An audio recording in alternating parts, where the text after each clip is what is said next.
I really hate the trip, but I gotta low. As they croak, I see myself in the pistol smoke. Fool, I'm the kind of G the little homies wanna be like on my knees in the night, saying prayers in the street light.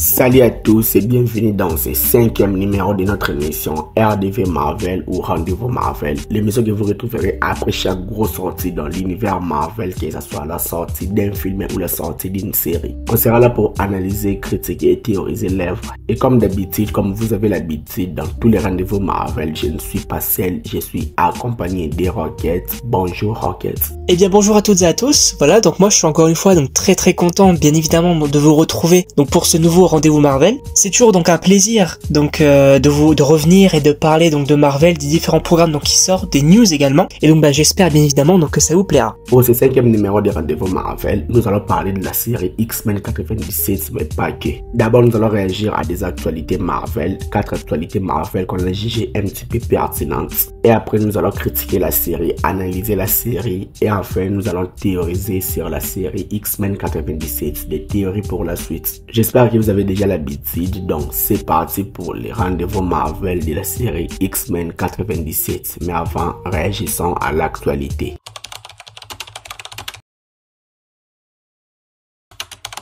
Comme on a dit dans cette partie, nous allons réagir à 4 actualités pertinentes qu'on a dit en cette semaine. News numéro 1, il faut savoir qu'après tous ces titres récits auparavant, la série sur les personnages d'Agatha Harkness qu'on a vu de la série WandaVision s'appellera Agatha à la langue et sortira en septembre 2024. Alors moi c'est vrai que du coup donc on en avait parlé, il me semble, donc c'était dans un précédent Rendez-vous Marvel. C'est vrai que du coup la série Agatha elle a eu pas mal de titres vraiment. Et alors il y a certaines rumeurs du coup qui parlent que ce serait donc les titres des épisodes. Ça je dis pourquoi pas. Mais en tout cas du coup voilà la série donc s'appelle Agatha All Along. Bien évidemment que ça fait référence du coup à la musique Agatha All Along bien évidemment. Et du coup moi je suis vraiment chaud parce que ça sort donc en septembre etc. Ça peut apporter également donc un aspect un petit peu magique et mystique. Donc en réalité, moi je suis plutôt hypé. Pour ma part, je trouve que c'est une bonne idée marketing. On nous a balancé plusieurs titres. On a eu des House of Harkness, on a eu des Coven of Chaos, des Dark Diaries et tout ça. Et on a fait une petite blague pour nous dire que depuis le début, c'était Agatha. Donc c'était Agatha à la langue. Je trouve le côté marketing assez bien géré, comme ça a été fait avec les personnages d'Agatha Harkness de la série WandaVision. Même si plusieurs personnes n'auraient pas compris la blague, mais moi je trouve ça assez stylé. Ensuite, donc en deuxième news, donc on a la série live action donc Spider-Man Noir donc qui va être produite donc par Prime Video, et donc on a l'acteur donc Nicolas Cage qui va donc jouer donc tout simplement donc le Spider-Man Noir, et on a également donc le showrunner excuse-moi donc de la série Le Punisher donc qui s'occupera de la série. Cette série sera centrée sur les personnages de Spider-Man Noir qu'on a vu dans les films Into et Across the Spider-Verse, et il sera incarné par l'acteur Nicolas Cage. D'abord la chose qui m'interpelle, on avait dit que cette série est sur les personnages de Spider-Man Noir, mais en vue des récentes nouvelles, on a dit que les personnages de Spider-Man Noir dans cette série aura un rôle tertiaire, donc il ne sera même pas le personnage principal de sa propre série. Je trouve ça vraiment bizarre. Il aura un rôle quasi anecdotique, il ne fera pas trop d'apparitions, et personnellement je trouve que c'est vraiment bizarre. Suite à cette news, j'attendais pas vraiment beaucoup trop cette série puisque ça m'avait déjà dégoûté. Mais s'ils font une bonne chose avec cette série et Nicolas Cage, avec les showrunners de la série The Punisher, la série que je kiffe énormément, je me dis pourquoi pas. Et moi en réalité je suis extrêmement chaud parce que d'un côté bien évidemment j'ai beaucoup aimé le personnage donc que ce soit dans Into et Across the Spider-Verse, et donc d'ailleurs donc c'est Nicolas Cage donc qui double donc le personnage donc, dans ces deux films là, et c'est vrai que moi personnellement ça peut me chauffer parce qu'on peut avoir un Spider-Man un petit peu ancien, possiblement visiblement donc en noir et blanc, un style un petit peu enquête et tout, donc moi pourquoi pas, sachant que ce personnage je le trouve assez intéressant. News numéro 3, il faut savoir que la série Echo est la deuxième série la plus regardée sur Disney Plus en 2024 avec une audience de 11,8%. Alors c'est vrai que la série Echo, moi personnellement, je l'ai trouvée plutôt moyenne dans l'ensemble, même si du coup je comprenne qu'elle soit donc beaucoup vue donc par la plupart des gens, mais on va pas se mentir, les gens ont regardé la série Echo, c'est pas forcément pour Echo qu'ils l'ont regardé, je pense que c'est bien évidemment parce qu'il y avait donc le caïd, il y avait également donc une petite apparition de Daredevil, tout ça, donc moi je pense vraiment que le personnage d'Echo, en réalité il peut être intéressant, mais un programme solo sur elle, c'était pas forcément foufou, donc après tant mieux pour eux, mais moi personnellement la série elle m'a pas transcendé non plus. À mon avis, je trouve que ça montre vraiment la qualité des séries sur Disney+. Si vraiment la série Echo est la deuxième série la plus regardée sur une plateforme, devine alors la qualité des projets qui sont dans cette chaîne. Mis à part Shogun cette année, il n'y a vraiment rien d'intéressant. Il y a aussi X-Men 97, mais rien de plus. Ça montre vraiment que Disney+, niveau des séries de qualité, c'est vraiment quasi nul. Il n'y a pas de très bonnes séries, mis à part des gros événements Marvel, Star Wars, il n'y a pas vraiment de séries à regarder. Donc je trouve ça vraiment dommage. Je préfère Netflix ou Prime Video. Et enfin donc la dernière news, donc on apprend donc que l'acteur Chris Pratt qui interprète donc Star-Lord dans le MCU, donc a dit donc que son souhait serait donc à la fois de revenir chez Marvel Studios, mais également de jouer donc dans le DCU de James Gunn. D'abord, je trouve que c'est légitime pour lui parce qu'on nous a dit à la fin du film Gardiens de la Galaxie Volume 3 que le légendaire Star-Lord reviendra. Donc faire son retour dans le MCU ne sera pas dérangeant. Et aussi pour faire une apparition ou passer rejoindre le DCU, je trouve que c'est aussi une bonne idée. Puisque pour rappel, James Gunn a réalisé les 3 films Gardiens de la Galaxie et a aussi contribué dans les films Avengers, Infinity War et Endgame. Donc ils se connaissent vraiment très bien avec l'acteur Chris Pratt. Donc rejoindre son univers, un acteur qui joue à la fois chez Marvel Studios, le MCU et à la fois chez les DCU, je vais trouver ça vraiment anecdotique et je trouve ça vraiment stylé. Et pour ma part, je trouve que c'est une bonne idée, sauf si l'acteur n'a pas du temps. Mais s'il a du temps, il va faire des bonnes choses. Et moi voilà, bien évidemment que je pense qu'on va revoir donc Chris Pratt, donc Star-Lord, donc notamment donc dans les films Avengers, ça me semble totalement logique, mais également donc dans un programme solo, puisque oui donc ça a été teasé et je pense donc que ça va arriver peut-être donc dans un special. Je pense pas forcément à un film, mais je pense plus donc à un special ou à une série. Et donc bien évidemment que d'un autre côté, il est très attaché donc avec James Gunn, puisque oui donc c'est lui qui a réalisé donc les Gardiens de la Galaxie. Et il y avait des rumeurs comme quoi donc Chris Pratt pourrait jouer donc Booster Gold donc dans l'univers donc d'ici de James Gunn. Donc en réalité, moi je dis pourquoi pas, sachant que je pense que bien évidemment donc il pourrait concilier les deux. Voilà, nous avons fini cette partie réagissant à l'actualité. On a réagi à ces actualités. Maintenant nous allons entrer dans la partie critique et analyse pour critiquer et analyser la série X-Men 97.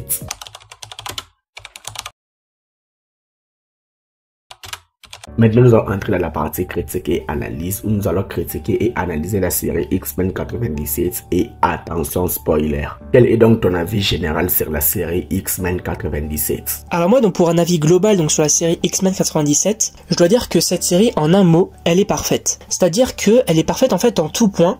Donc au niveau par exemple donc du scénario, c'est très bien écrit. Les personnages, ils ont tous donc leurs petits moments à eux, toute leur histoire et tout, donc c'est très très bien fait. On a également l'animation donc qui est magnifique selon moi. En plus de tout ça, donc on a des scènes de combat donc qui sont très épiques, qui sont très bien réalisées. On a également voilà donc un ton sérieux, un bon rythme, etc. Tout ça bien sûr c'est très très bien fait. Et on a également un aspect un petit peu mature, un petit peu adulte, parfois même un peu sanglant, que je trouve très intéressant parce qu'en fait c'est ce qu'on n'avait pas forcément donc dans les productions Marvel. Là pour le coup je dois dire que c'est très très bien fait, j'ai vraiment beaucoup aimé. C'est sérieux mais il y a de l'humour également. Je trouve que dans l'ensemble c'est vraiment une très très très bonne série. Pour ma part, je trouve que c'est une très bonne série. Le style d'animation est plutôt basique. Mais mis à part ça, tout dans cette série est vraiment grandiose. Il y a vraiment tout ce qu'on aime, c'est vraiment les genres de Marvel qu'on aime. Il y a un scénario bien écrit, des personnages bien développés, on s'attache vraiment aux personnages, des scènes de combat bien chorégraphiées, bien filmées. Les tons de la série un petit peu sérieux, même si ça cachait la violence, mais on sentait vraiment la violence. Et le rythme des épisodes qui montait crescendo, la mise en scène qui est bien développée et surtout les surprises qu'on aime dans l'univers Marvel. Donc la série X-Men 97 résume parfaitement les Marvel qu'on aime.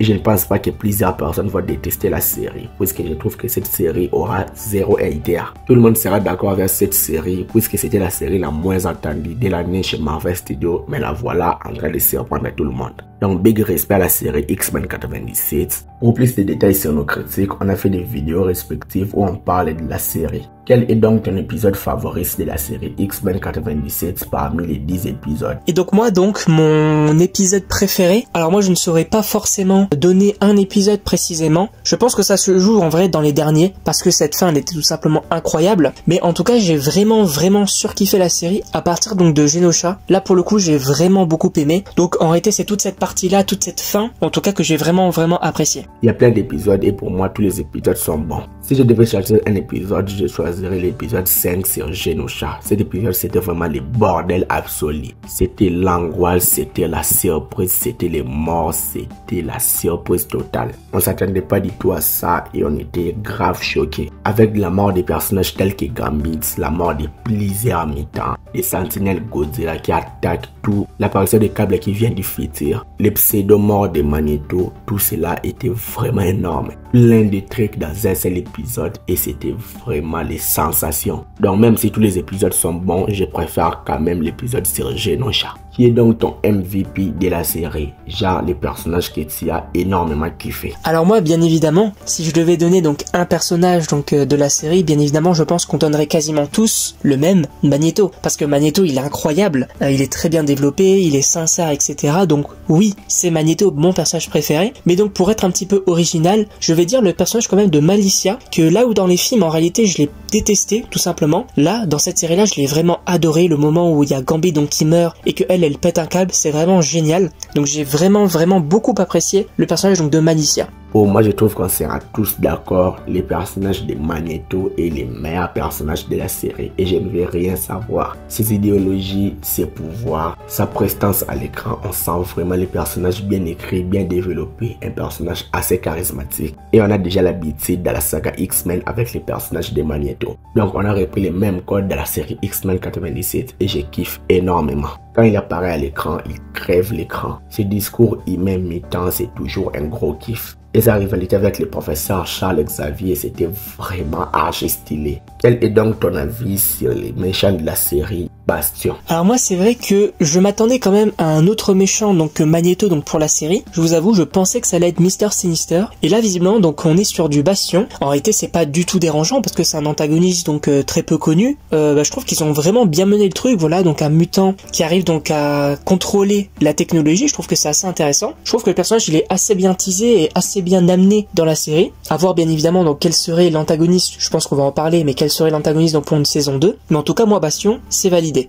Pour moi, je trouve que Bastion est une des bonnes surprises de cette série. On nous a caché ces personnages depuis le début. On nous a fait croire que Mr Sinister sera le méchant, mais pas du tout. On était grave surpris que ce soit Bastion. Un mutant qui contrôle la technologie, qui peut transformer tous les êtres de la planète en sentinelles prime. Des sentinelles qui peuvent voler, qui peuvent tuer des mutants à tout moment. Donc il était grave cheaté. Donc il était vraiment grave stylé, grave cheaté, grave puissant et a mis beaucoup à mal les mutants. Déjà que son pouvoir était exceptionnel, il contrôle la technologie de la même manière que Magneto contrôle les métals et de la même manière que le professeur Charles Xavier contrôle les esprits. Donc c'était vraiment 3 gigas de titans de cette série, mais pour moi Bastion était vraiment du niveau élevé. Puisque contrôler les humains, en faire des sentinelles prime, c'est vraiment n'importe quoi. C'est vraiment du très haut niveau. Donc Bastion, c'était la bonne surprise de la série et c'était vraiment un très bon méchant. Il représentait vraiment une menace assez dangereuse, assez haute pour nos X-Men. Quelle est donc pour toi la plus grande qualité de cette série? Moi, en vérité, la plus grande qualité de la série, je dirais qu'en vrai, c'est l'écriture. Parce qu'en fait, que ce soit donc le scénario global de la série ou l'écriture donc de certains persos, je trouve que c'est très bien fait. Ça se ressent qu'ils ont bien travaillé le truc, qui est tout. En fait, tout est bien amené dans cette série-là. Et même les histoires qui sont un petit peu annexes, ils sont hyper intéressantes. Je trouve vraiment donc que l'écriture de la série, elle est très réussie.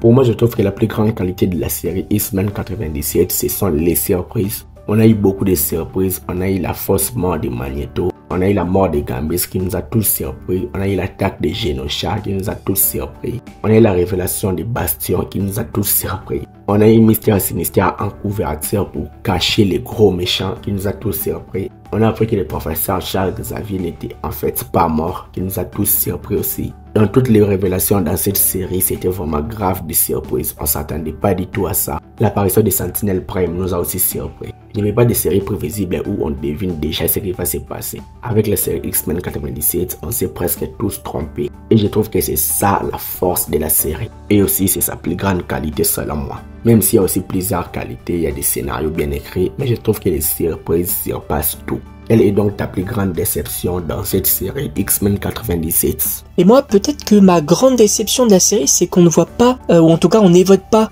assez certains personnages, comme par exemple Wolverine. On a également Morph et Diablo qu'on n'évoque pas forcément. Alors oui, bien sûr qu'ils prennent donc à l'histoire principale, mais voilà, on peut se demander si dans une saison 2, est-ce que ce serait pas eux donc on développerait un petit peu plus? Moi je dis pourquoi pas. D'abord, je commence par les personnages du professeur Charles Xavier. Quand on avait dit que le professeur Charles Xavier était mort au début, c'était vraiment bon de voir les X-Men se débrouiller sans leur leader. Sans le professeur Charles Xavier, de voir comment les X-Men vont évoluer, vont s'adapter et vont devoir faire les missions. Puis on nous a appris que le professeur Charles Xavier n'était pas du tout mort dès le début. Et il est revenu sur Terre quelques temps après, donc c'est cool. Mais pour moi, je trouve que le retour du professeur Charles Xavier n'a rien apporté d'énorme, n'a rien apporté d'important dans la série. Je trouve que c'était un gros pleurnicheur. Il ne faisait rien du tout d'intéressant. Donc le professeur Charles Xavier était pour moi aussi la déception de la série.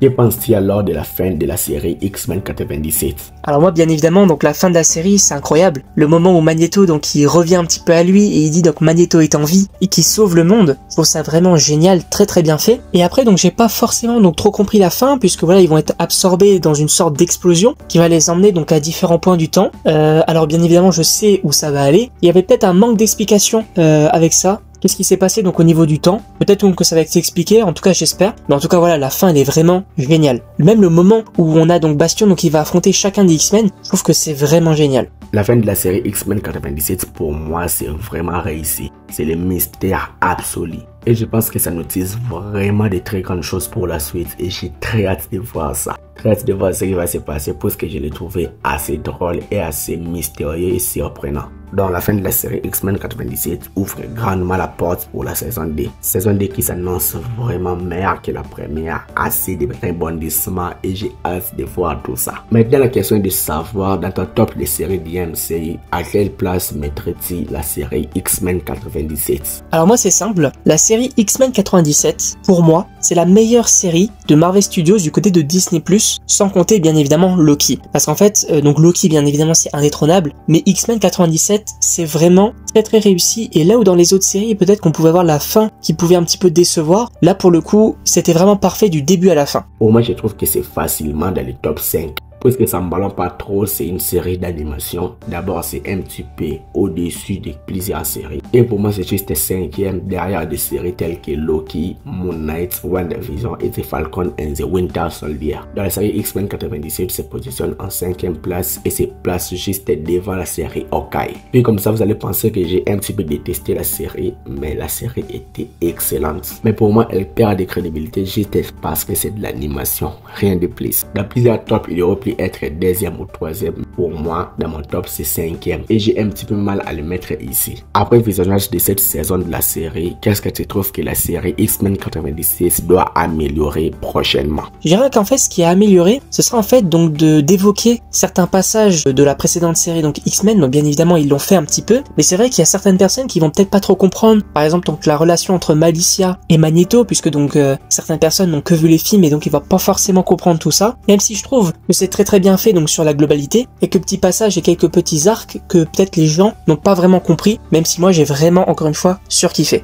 Pour moi, je trouve qu'on doit améliorer les durées des épisodes. On a des épisodes de 30 minutes pour attendre encore une semaine. Donc, je veux que dans la saison 2, on puisse avoir des épisodes de minimum 40 minutes pour un petit peu finir les intrigues, tout développer et tout conclure. Les épisodes de 30 minutes nous laissent parfois sur notre faim. Donc, pour moi, je trouve qu'on devait avoir des épisodes de minimum 40 ou 45 minutes. Ça serait un petit peu meilleur. Maintenant, pour finir, quel est donc ton avis final, ton avis rapide pour passer à la partie théorie pour la suite? Vraiment, si je devais dire quelque chose en plus, ce serait aller voir cette série de X-Men 97. Alors voilà, moi globalement, j'ai vraiment beaucoup apprécié la série.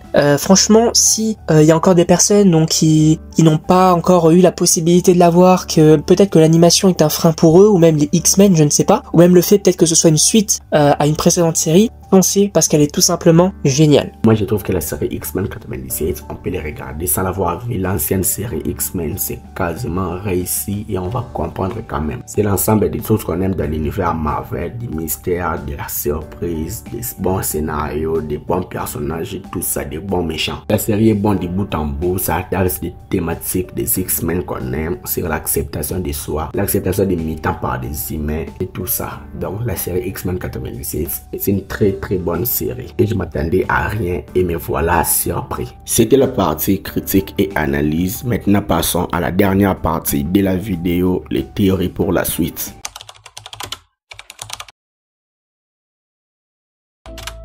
Maintenant, nous voilà dans la partie théorie pour la suite et nous allons aborder quelques théories pour la suite de la série X-Men 97. Selon toi, qui utilise la fin de la série X-Men 97 avec les voyages temporels et la petite scène post-générique? Alors je pense qu'on va être d'accord parce que voilà, j'ai fait quelques petites recherches et donc les deux scènes qu'on a à la fin, donc dans le temps, et on a également donc la scène post-générique, fait penser à Apocalypse. C'est-à-dire que dans le passé, en Égypte, on a directement donc le personnage d'Apocalypse étant jeune. Dans le futur, donc on a Jean Grey et Cyclope donc qui vont faire la rencontre des résistants donc qui font face dans le futur donc à un monde contrôlé donc par Apocalypse. Et enfin donc à la fin, on a bien évidemment donc selon moi Apocalypse donc qui récupère la carte de Gambit et il y a pas mal de théories comme quoi donc il pourrait ramener Gambit à la vie donc un petit peu donc comme son serviteur donc comme c'est le cas donc dans les comics. Donc ce serait ultra intéressant selon moi. La fin de la série X-Men 97 ainsi que la petite scène post-générique nous disent que les passés, les présents et le futur sera conquis par Apocalypse. Dans le passé, il va raconter Apocalypse jeune. Dans le présent, on voit Apocalypse prendre la carte de Gambit pour un petit peu les ramener à la vie et être son chevalier, comme c'est d'ailleurs le cas dans les comics Marvel. Et dans le futur, on voit le groupe de résistants dans un monde conquis par Apocalypse. Donc je pense qu'on va affronter le personnage d'Apocalypse dans 3 temporalités différentes, dans le passé, dans le présent et dans le futur. Si c'est amené comme ça, je trouve que ça sera magnifique. On se pose aussi la question de savoir où se trouvent les personnages de Morph et Wolverine, puisqu'à la fin de la série, on ne les voit plus. Alors c'est vrai que c'est une question que je me suis posée. Où est surtout, au lieu de Morph, je me suis vraiment posé la question de où est Wolverine. Et c'est vrai que comme ils étaient sur l'astéroïde, je pense que eux aussi ont été donc envoyés dans le temps. Alors peut-être qu'ils ont été envoyés dans une autre timeline encore, pourquoi pas. Mais je ne sais pas, je pense que du coup on va bien évidemment donc évoquer ça. Peut-être qu'on va en jouer également, pourquoi pas. Peut-être de retrouver également Morph, Wolverine, etc. Sachant que je ne pense pas du coup qu'ils sont restés sur la Terre principale, puisque tous les personnages qui étaient sur l'astéroïde ont été envoyés donc dans les timelines. Donc soit on les a pas encore vus donc dans le passé ou dans le futur, soit ils ont été envoyés donc dans un autre point du temps, pourquoi pas. Pour moi, je trouve que les X-Men se sont partagés en 3 groupes. L'autre ont voyagé dans le passé, les autres ont voyagé dans le présent. Et pour moi, les autres sont restés dans le présent en mode furtif. Et pour moi, ceux qui sont restés sur Terre, c'est Morph et Wolverine. Ils sont toujours sur Terre, même si on n'a pas eu leur signe de présence. Mais pour moi, ils sont toujours sur Terre et ils sont restés. Et après ça, rien. Et je trouve qu'ils sont toujours sur Terre. Et on va les revoir à la saison 2. On a eu plusieurs caméos des personnages des Avengers tels que Captain America, Iron Man, Doctor Strange. Maintenant la question de savoir si un jour les Avengers pourront intervenir dans la série X-Men 97, faire genre d'une équipe Avengers et X-Men pour combattre une menace. J'avoue que tous les caméos bien sûr donc de Captain America, d'Iron Man, de Daredevil, de Doctor Strange, etc. Bien sûr c'est vraiment kiffant d'avoir donc ces versions là un petit peu comics finalement, mais il faut quand même que ça reste une série X-Men. Il faut pas forcément qu'on ait donc les Avengers et d'autres personnages qui viennent rallier les X-Men, sauf si bien évidemment donc on a une grande menace. Là c'est nécessaire de faire appel donc à d'autres personnages, mais je pense qu'il faut quand même que ça reste une série sur les X-Men. Pour moi si ça devrait arriver, je pense que ça n'arrivera pas à la saison 2. Disons plutôt de la saison 3 ou saison 4. Parce que je trouve que de la façon dont ils interviennent, de la façon dont ils font leur caméo, tôt ou tard ils vont interagir, ils vont combattre ensemble avec les X-Men une menace beaucoup plus grande. Et j'espère vraiment voir ça, puisque ça sera une chose très grandiose. Et aussi la question de savoir, après la fin du monde raté à cause des mutants, comment voit-il les relations entre les humains et les mutants à l'avenir de la série? Alors moi je pense donc qu'on va éviter donc de tourner en rond encore une fois le conflit humain et mutant, mais je pense qu'on va plus se diriger vers un aspect où on va voir donc les humains qui vont tenter de savoir si les mutants sont bons ou gentils. Certains mutants oui,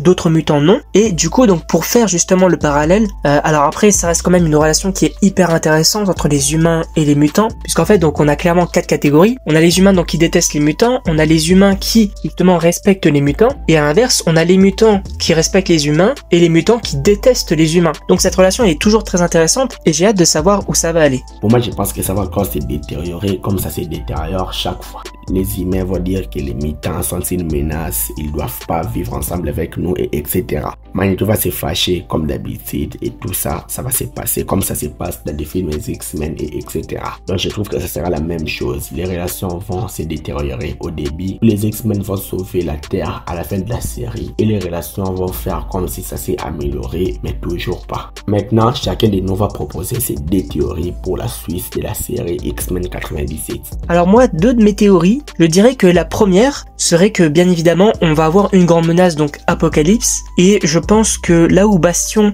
donc il s'est fait battre finalement assez rapidement puisque voilà, donc il a dû affronter tous les X-Men et ils ont réussi donc à gagner. Là je pense que Apocalypse, ça va pas être seulement tous les X-Men donc qui vont se regrouper, mais ça va être peut-être d'autres personnages qui vont rallier leur cause, comme par exemple donc d'autres mutants, etc. En tout cas je trouvais ça hyper intéressant. Et pour moi je trouve que dans la saison 2, un personnage de l'univers des X-Men, toujours dans cette série, va mourir. Un personnage comme Cyclope, un personnage comme Jean Grey ou un personnage comme Wolverine. Je trouve que parmi ces 3 personnages, l'un d'eux va mourir dans la série, dans la saison 2. Parce que je trouve que la série nous tease vraiment ça dès le début, des personnages qui sont peut-être morts mais pas du tout. Je trouve que dans la saison 2, ça va le faire, des personnages vont mourir. Et enfin donc une seconde théorie, c'est qu'on va peut-être plus évoquer selon moi donc dans cette 2e saison Wolverine, ou en tout cas je pense qu'il va avoir son arc, puisque donc pour rappel donc Magneto donc il a enlevé l'adamantium donc dans son corps et donc il va supposément retrouver les griffes en os. Et donc voilà, je pense qu'on va évoquer ça donc dans un arc. Est-ce qu'il va vouloir retrouver son adamantium ou pas? Ce sera assez intéressant donc d'évoquer ça. Bon, voilà, je pense qu'on a fait le tour. On a dit tout ce qu'on avait à dire sur cette série. J'espère que vous avez passé un très bon moment en notre compagnie. Merci à vous tous d'être arrivés jusqu'ici, d'avoir regardé cette vidéo. Et merci à toi Rocket d'être toujours présent dans les rendez-vous Marvel. En tout cas voilà, moi j'étais bien évidemment très heureux donc de faire ce rendez-vous Marvel donc avec vous et avec toi donc Jonathan bien évidemment. Du coup on va se retrouver quand même assez vite. Du coup donc il me semble c'est le mois prochain donc pour un rendez-vous Marvel donc sur toute la saga X-Men, et on va se retrouver bien évidemment en juillet donc pour Deadpool et Wolverine, etc. Ça va être vraiment très cool et j'ai très hâte. Et donc du coup moi je vous dis à la prochaine. Ainsi dit, si la vidéo vous a plu, like la vidéo, dites-nous ce que vous en pensez dans les commentaires. Abonnez-vous à ma chaîne et à la chaîne des Rockets pour être au rendez-vous de nos nouveautés, de nos nouvelles vidéos. Suivez-nous sur nos réseaux sociaux, les liens sont dans la description. C'était Jonathan Geek et Rockets et on vous dit qu'on se retrouve trop vite pour une prochaine vidéo et pour un prochain rendez-vous Marvel. Ciao.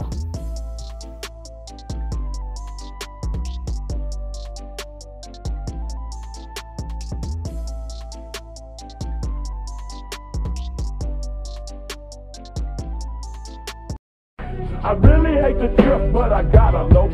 As they croak, I see myself in the pistol smoke. Fool, I'm the kind of G the little homies wanna be like, on my knees in the night, saying prayers in the street light.